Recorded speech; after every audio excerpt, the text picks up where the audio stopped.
అందరికీ నమస్కారం. ఈరోజు కథ హిట్లర్ ఎపిసోడ్ 39 స్వీట్ రొమాన్స్. ఇక స్టోరీలోకి వెళ్తే బలరాం ఇంటి నుండి హాస్టల్కి వచ్చేసిన హాస్నితో విరాట్ గారు నిన్ను తీసుకెళ్ళడానికి వస్తే ఏం చేస్తావు అని ప్రశ్నించింది కీర్తి.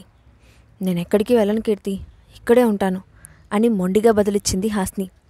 నేను అడుగుతుంది అది కాదే ముద్దు బుర్ర. విరాట్ గారు నిన్ను ఇక్కడ ఉంచుతారనుకుంటున్నావా? ఛాన్సే లేదు.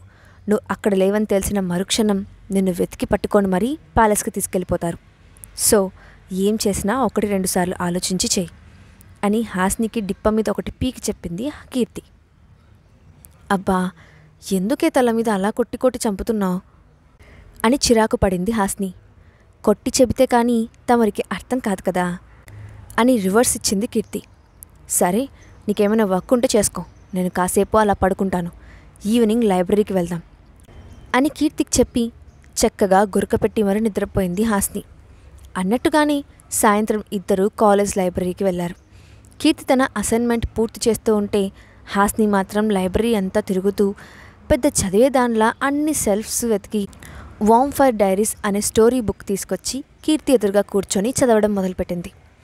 కొన్ని చాప్టర్స్ చదివేసరికి వామ్ ఫైర్ క్యారెక్టర్లో విరాట్ కనిపించడంతో ఉలిక్కిపడి, బాబోయ్, ఈ హిట్లర్ కూడా ఇలాగే కొరుకుతాడు కదా అని భయంగా అనుకుంటూ బుక్ క్లోజ్ చేసేసి సీరియస్గా చదువుకుంటున్న కీర్తిని డిస్టర్బ్ చేయడం మొదలుపెట్టింది హాస్ని. గిల్లుతూ గిచ్చుతూ గోకుతూ పిచ్చి పనులను చేస్తూ తన వర్క్ డిస్టర్బ్ చేస్తున్న హాస్ని మీద పీకల దాకా కోపం వచ్చిన కీర్తి, ఇంకొక్క నిమిషం నువ్వు ఇక్కడ ఉండి పోలేదో నెక్స్ట్ మినిట్ నిన్ను విరాట్ గారికి అప్పచెప్పేస్తాను అని హాస్నికి వార్నింగ్ ఇచ్చింది. నేనేం చేశానే అని అమాయకంగా చూస్తూ కళ్ళు టపటపా కొడుతూ హాస్నిని చూసి, అంత ఓవరాక్షన్ వద్దు పాపా, నువ్వు చదవవు, నన్ను చదవనివ్వవు. నీకేంటి, మీ ఆయన కోట్లకు అధిపతి కాబట్టి చదివినా చదవకపోయినా ఒకటే. మాకు అలా కాదమ్మా, కష్టపడి చదువుకోవాలి. నువ్వు పోయి నీకు సూట్ అయ్యే ప్రేమ కథ ఒకటి తెచ్చుకొని చదువుకో అని ఉచిత సలహా ఇచ్చింది కీర్తి. వద్దమ్మా, ఆ ప్రేమ కథలు దోమ కథలు మనకొద్దు. ఆ ప్రేమ అనే పిచ్చి వల్లే నా లైఫ్ ఈరోజు బ్యూటీ అండ్ ద బీస్ట్ కథలా మారిపోయింది. ఇంకేమైనా సలహా ఇస్తే మంచిది అని చేతులెత్తి దండం పెట్టింది హాస్ని. అంటే ఆ స్టోరీలో బీస్ట్ రాకుమార్లా మారిపోయినట్లు మీ విరాట్ గారు కూడా ఏదో ఒక రోజు అలాగే మారిపోతారేమో. అయినా మాకెందుకులే అమ్మా, పోయి భర్తను ఎలా చూసుకోవాలో బుక్ చదువు, విరాట్ గారితో కుదురుగా ఉంటావు అంటూ వెక్కిరించింది కీర్తి. ఛీ, నువ్వు అసలు నా ఫ్రెండ్వే కాదు అని తిట్టుకుంటూ బాగా కార్నర్గా ఉన్న ఒక బుక్ సెల్ఫ్ దగ్గరికి వెళ్ళి పైనుండి ఏదో బుక్ తీయడానికి ట్రై చేస్తూ ఉంటే అంతగా కష్టపడుతున్న హాస్నికి హెల్ప్ చేస్తోంది మరో చెయ్యి. థ్యాంక్ యూ అని చెప్తూ వెనక తిరిగిన హాస్ని అక్కడ ఉన్న విరాట్ని చూసి షాక్ అయ్యి అక్కడి నుండి పారిపోబోయింది. ఇంతలో వెనక నుండి హాస్ని చేతిని గట్టిగా పట్టుకొని ఒక్క లాగి బుక్ సెల్ఫ్కి ఆనిచిపెట్టి, ఎక్కడికి పారిపోతావు అని ఆమె కళ్ళల్లోకి తీక్షణంగా చూశాడు విరాట్. మీరేం చేస్తున్నారో తెలుస్తుందా? నా చేయి వదలండి, ఇది లైబ్రరీ, ఎవరైనా చూస్తే తప్పుగా అనుకుంటారు అని అతని పట్టు నుండి తన చేతిని విడిపించుకునే ప్రయత్నం చేసింది హాస్ని. కానీ అతని బలం నుండి తన బలం సరిపోకపోవడంతో ఓపిక లేక సైలెంట్గా నిల్చున్న హాస్నిని గట్టిగా కౌగిలించుకొని, ప్యాలెస్కి వెళ్ళిపోదాం అని డీప్ వాయిస్తో అన్నాడు విరాట్. నేను చచ్చినా రాను.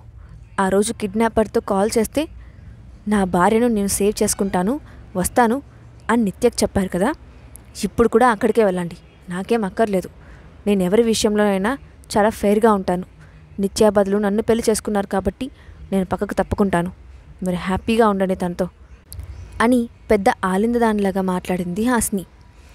అన్నీ నీకు నువ్వే ఊహిస్తే నేనేం చేసేది?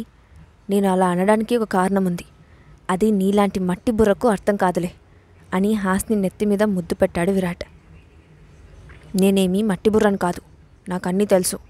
మీరు నన్ను నిత్యా ప్లేస్లో సబ్స్టిట్యూట్గా యూజ్ చేసుకుందామనే కదా నన్ను పెళ్లి చేసుకున్నారు అని అంటున్న హాస్ని చేపట్టుకొని బయటకు లాక్కెళ్ళి చీకటిగా ఉన్న చోటుకు వదిలాడు విరాట్. ఇక్కడికి ఎందుకు తీసుకొచ్చారు? ఇక్కడ చాలా చీకటిగా ఉంది, నాకు భయం వేస్తుంది, వెళ్ళిపోతాను అంటున్న హాస్నిని దగ్గరకు హత్తుకొని, నేను చెప్పేది వింటావా అని హాస్ని చెవిలో గుసగుసలాడాడు విరాట్. అలా అడుగుతున్నప్పుడు చెవికి తగులుతున్న అతని పెదవుల స్పర్శకు శరీరంలో ఏదో అలజడి కలుగుతుంటే భారమవుతున్న ఊపిరిని కష్టంగా కంట్రోల్ చేసుకుంటూ, చెప్పండి అన్నట్టుగా చిన్నగా తల ఊపింది హాస్ని. ఆ రోజు నిత్యను నా వైఫ్ అని చెప్పకపోతే ఆ కిడ్నాపర్స్ నీకు హాని చేస్తారన్న భయంతో అలా అన్నాను. నేను నా భార్యగా చూడకపోతే సేవ్ చేయడానికి నీ దగ్గరికి ఎందుకు వస్తాను అని ఆమె ముంగురులను సవరిస్తూ చెప్పాడు విరాట్. విరాట్ చెప్పిన మాటలు అర్థమవుతూ ఉంటే, ఆ రోజు మీరు నిజంగా నా కోసమే వచ్చారా, నిత్య కోసం కాదా అని కన్ఫర్మ్ చేసుకోవడానికి మరోసారి అడిగింది హాస్ని. ఇంత చెప్పినా నీకు అనుమానంగా ఉందా? కావాలని వాళ్లకు అబద్ధం చెప్పాను. నేను వెతుక్కుంటూ నేను అంత దూరం వస్తే నా తల మీదే కర్రతో కొట్టి పారిపోయావు అని కోపంగా మొహం పెట్టాడు విరాట్. సారీ, మీరు నిత్యని మీ వైఫ్గా ఒప్పుకోవడంతో కోపం వచ్చి అలా కొట్టాను. ప్లీజ్ కోపం తెచ్చుకోకండి అంటూ ముద్దుగా చెవులు పట్టుకొని చెప్తున్న హాస్నిని చూసి ఏవేవో ఫీలింగ్స్ కలుగుతూ ఉంటే ఒక్కసారిగా ఆమె పెదవులు అందుకొని గాఢంగా ముద్దు పెట్టుకున్నాడు విరాట్. కాసేపటికి ఊపిరాడక విరాట్ను వెనక్కి నెడుతూ, అబ్బా నీకు ఈ ముద్దుల పిచ్చి ఏంటి? ఎప్పుడు ఎక్కడ ఉన్నామో కూడా చూసుకోరు, ఛాన్స్ దొరికితే చాలు ముద్దు పెట్టుకుంటారు అంటూ విరాట్ గుండెల మీద చేతులతో కొడుతూ అలిగినట్లు మొహం పెట్టింది హాస్ని. నువ్వు అంత క్యూట్గా ఉంటే అలాగే పెట్టాలనిపిస్తుంది అంటూ హాస్ని బుగ్గ మీద చెయ్యేసి నిమురుతున్న విరాట్తో, మీకు నిత్యకు మధ్య ఏం జరిగింది అని క్యూరియస్గా అడిగింది హాస్ని.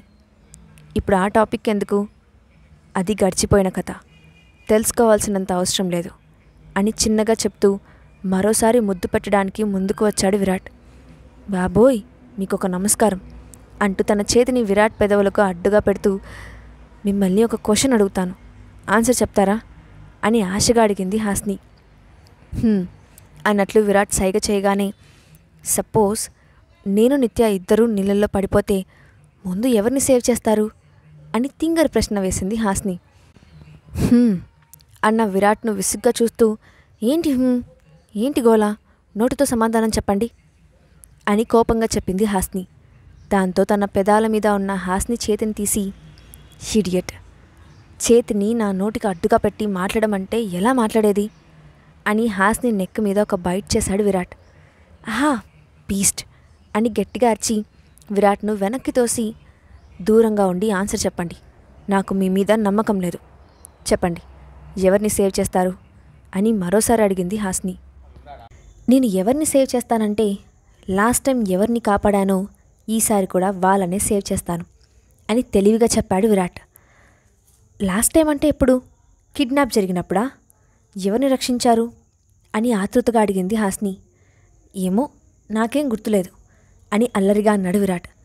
ఎందుకు గుర్తులేదు అని అయోమయంగా చూస్తున్న హాస్నితో, ఒక మొండిపిల్ల నా తల మీద గట్టిగా కొట్టడం వల్ల నాకు మతిమరుపు కొట్టుకొచ్చింది అని బదులిచ్చాడు విరాట్. ఏంటి, నేను కొట్టడం వల్లే మీకు మతిమరుపు వచ్చిందా? ఇంతకంటే ఆశ్చర్యం ఇంకేమైనా ఉంటుందా అని కొరకొర చూసింది హాస్ని. ఉంటుంది అంటూ ఆమెను తీసుకొని ప్యాలెస్కి తిరిగి వెళ్ళిపోయాడు విరాట్. ప్యాలెస్లోకి ఎంటర్ అవుతూనే నేరుగా రూమ్లోకి వెళ్ళిన హాస్ని ఫ్రెష్ అవడానికి డ్రెస్సింగ్ రూమ్కి వెళ్ళి చూసేసరికి అక్కడంతా ఖాళీగా అనిపించడంతో, వేరే వాళ్ళ బట్టలని తీయించేశాడనమాట, వెరీ గుడ్, కానీ నా బట్టలు కూడా లేవుగా అనుకుంటూ కిందకు వెళ్ళి, సరిత నా డ్రెస్సెస్ అన్నీ ఏమైపోయాయి అని అడిగింది హాస్ని. నీ వస్తువులన్నీ నా రూమ్లో ఉంటాయి అని బదులిచ్చాడు విరాట్. అక్కడెందుకున్నాయి అని అడిగిన హాస్నితో, భార్యాభర్తలు ఇద్దరూ ఒకే రూమ్లో ఉండాలి అని బదులిచ్చాడు విరాట్. దానికి 3 months టైం ఉందిగా అన్న హాస్ని వైపు కోపంగా చూస్తూ, ఇంకోసారి నీ నోటి నుండి ఆ వర్డ్ వినిపిస్తే 3 seconds కూడా ఆగను, ఏడ్చి గోల చేసినా సరే వదిలే ప్రసక్తే లేదు అని వార్నింగ్ ఇచ్చాడు విరాట్. అబ్బో ఎందుకంత కోపం, మనం జస్ట్ భార్యాభర్తలమే కదా, ఎక్కడ ఉంటే ఏంటి అన్న ఉద్దేశంతో అడిగానులే అని మూతి తిప్పుకుంది హాస్ని. అయితే ఇప్పుడే ఆ జస్ట్ భార్యాభర్తల నుండి కంప్లీట్ భార్యాభర్తలుగా మారిపోదామా అంటూ ముందుకు వచ్చాడు విరాట్. అస్సలొద్దు, నాకు చాలా జీవితం ఉంది అంటూ కంగారుగా వాష్రూమ్లోకి పారిపోయింది హాస్ని. కాసేపటికి ఫ్రెష్ అయ్యి బయటకు వచ్చిన హాస్నికి ఆ రోజు మాల్లో తను వదిలేసిన ప్యాంట్ కనిపించడంతో, ఇవి ఇక్కడికి ఎలా వచ్చాయి అని వాటిని ఆశ్చర్యంగా చూస్తూ అనుకుంది. ఇంకెంతసేపు ఆ చినిగిపోయిన వాటిని చూస్తావు అని బెదరకంగా అడిగాడు విరాట్. ఎంత డబ్బు ఉండి ఏం లాభం, అన్నీ చీప్ క్వాలిటీ బట్టలు కొంటున్నారు అని నిరసనగా అంది హాస్ని. హలో, నీకోసం తెప్పించిన అన్ని డ్రెస్సెస్ అన్నీ ఫేమస్ బొటిక్ నుండి తీసుకొచ్చారు. వాటిని సింపుల్గా చీప్ క్వాలిటీ అంటే ఎలా అని సీరియస్గా అన్నాడు విరాట్. అవునా, అందుకేనా మరి 2 గెంతులు గెంతానో లేదో పర్రమని చినిగిపోయాయి అని వెక్రింతగా అంది హాస్ని. అచ్చా, ఒకసారి ఎలా గెంతలు వేసావో మరోసారి చూపించు అని అడిగిన విరాట్కు బెడ్ మీద సోఫాల నుండి దూకుతూ ఇష్టం వచ్చినట్లు ఎగురుతూ, ఇదిగో ఇలా చేశాను, ఆ తర్వాత ఇలా అంటూ బెడ్ మీద నుండి ఎగిరిపడటంతో జాగ్రత్తగా క్యాచ్ పట్టుకొని స్లోగా దింపాడు విరాట్. కొంచెం ఉంటే నడ్డు విరిగేది, చూసుకోవాలి కదా.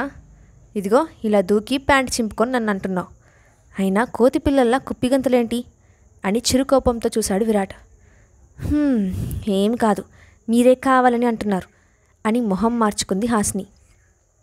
మరుసటి రోజు రాజేంద్రవర్మ మ్యాన్షన్ గార్డెన్లో మొక్కలకు నీళ్లు పోస్తూ కావ్య దగ్గరికి తన పని మనిషి మంగ వచ్చి, మేడం, మిమ్మల్ని కలవడానికి ఎవరో లేడీ వచ్చారు, లోపలికి పంపమని గార్డ్స్కి చెప్పమంటారా అని అడిగింది.